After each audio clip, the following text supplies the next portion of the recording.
अष्टावक्र गीता के तीसरे अंक में राजा जनक प्रश्न करते हैं, हे ऋषिवर, ऐसा निश्चय करने से तो जगत ही सत्य दिखलाई देगा। इसकी विकृति अभाव रूप से कभी ना होगी। जब तक अभाव नहीं होगा, मनुष्य शोक रहित कैसे हो सकता है। ऋषि अष्टावक्र मुस्कुराए। उन्होंने कहा, हे राजन, आप सही कह रहे हैं। जिस आत्मा में यह जगत रस्सी में सर्प की तरह कल्पित प्रतीत होता है, वो आत्मा ही आनंद स्वरूप है। जैसे अंधेरे में रस्सी सांप प्रतीत होती है, जबकि न तो रस्सी सांप का रूप है और ना ही सांप रस्सी है, अथवा रस्सी में सांप नहीं है।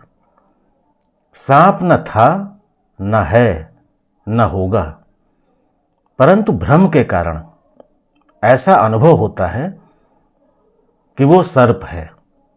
उसको देखने वाला ठिठक जाता है, आश्चर्य से भर जाता है, कांपने लगता है या फिर घबराकर भागने लगता है। पर जब कोई उससे कहता है कि अरे, ये तो रस्सी है, तुम व्यर्थ भयभीत क्यों हो रहे हो, क्यों भाग रहे हो, तब उसका भ्रम निवारण होता है। ठीक यही दशा आत्मा के साथ है। चूंकि हमें आत्मा के स्वरूप का ज्ञान नहीं है, इसलिए हम जगत के मोह बंधन में बंधे रहते हैं। हमें जन्म मरण का भय रहता है। लेकिन जब हमारे जीवन में कोई सद्गुरु उपदेश देता है, हमें आत्मा का ज्ञान कराता है, तब हमें बोध होता है,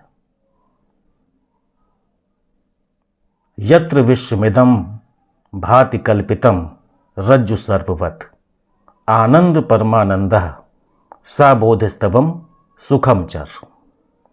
हे राजन, मनुष्य ही ब्रह्म है।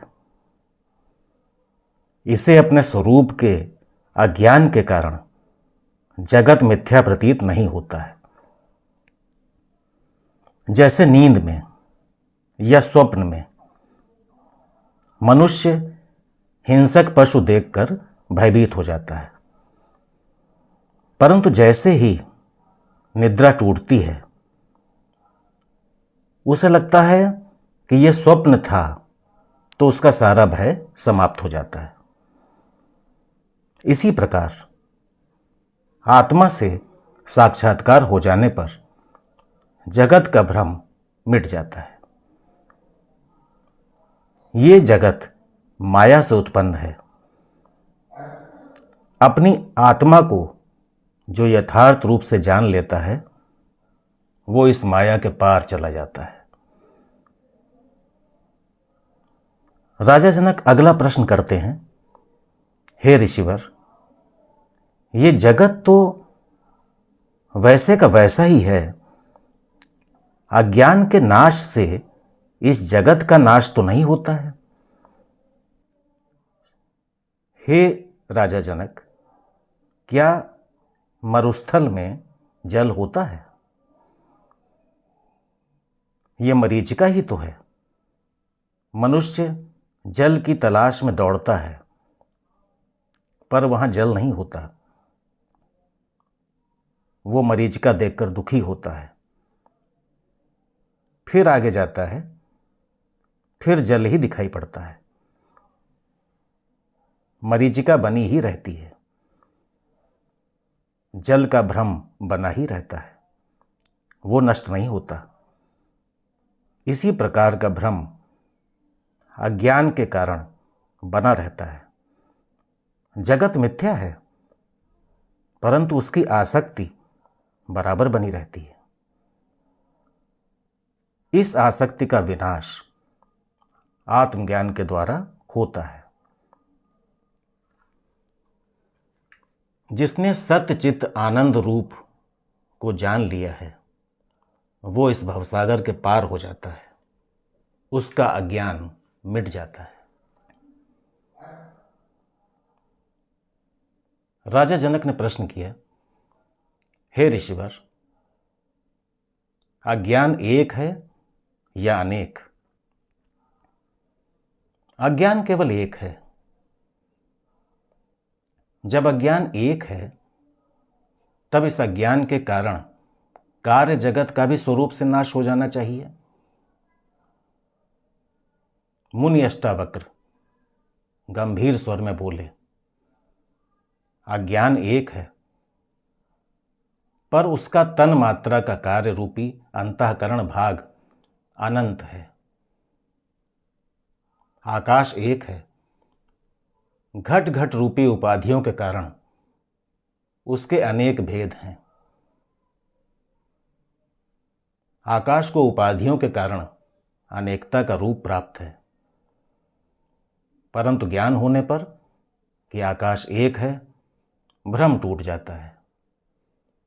ऐसे ही आत्मज्ञान होने पर जगत का भ्रम समाप्त हो जाता है। तब ऐसा लगता है कि जगत एक स्वप्न है। यही वो पर्दा है जिसने आत्मा को छिपा रखा है। इसी जन्म मरण और भव बंधन को इस पर्दे पर नचा रखा है। राजा जनक कहते हैं, जब सारा जगत रस्सी में सांप के समान है और मिथ्या है तो फिर बंधन और मोक्ष कैसे प्राप्त कर सकता है? ऋषि अष्टावक्र जी उत्तर देते हैं, हे जनक, अभिमान बंधन से उत्पन्न होता है।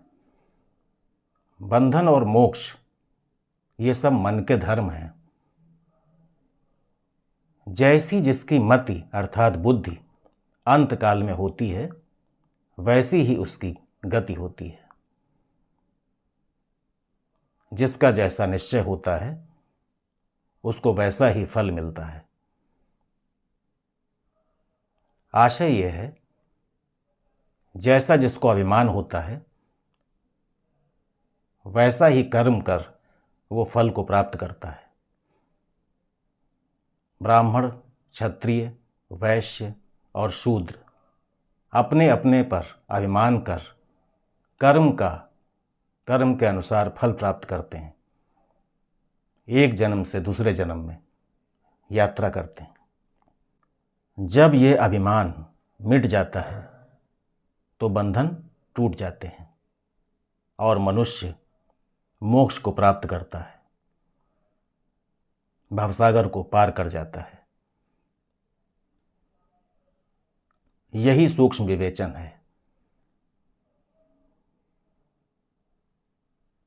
इसी का ज्ञान मनुष्य को भवसागर से पार कराता है।